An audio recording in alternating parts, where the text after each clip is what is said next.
గ్రామ ప్రజలకు, పెద్దలకు అందరికీ నన్ను ఓటేసి గెలిపించిన ప్రతి ఒక్కరికి నా నమస్కారాలు. ఈరోజు గ్రామ సర్పంచ్గా ఎంతో కొంత గ్రామాన్ని అభివృద్ధి పదంలో ముందుకు తీసుకెళ్తుందని ఆశయంతోటి నన్ను గెలిపించడం జరిగింది.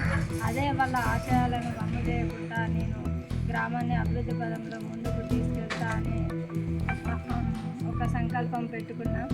అదేవిధంగా నన్ను ఏ ఎలక్షన్లో నిలబడ్డా కానీ నాపై నమ్మకం పెట్టుకొని వాళ్ళు ఓటమి అని తెలియకుండా నన్ను గెలిపించడం జరిగింది. ఆ ప్రజలకు ప్రతి ఒక్కరికి నేను న్యాయం చేస్తానని కోరుకుంటున్నాను. నేను గ్రామ సర్పంచ్గా ఎన్నికయ్యాను. నన్ను నమ్మి నాకు ఓటేసి గెలిపించిన ప్రజలకు అందరికీ పేరు పేరున ధన్యవాదాలు. మరియు ఇక్కడ ఉన్న పెద్దలకు అందరికీ ధన్యవాదాలు. నన్ను నమ్మి ఓటేసి గెలిపించిన ప్రజలకు నేను న్యాయం చేయాలని కృషి చేస్తానని అందరికీ చెప్తూ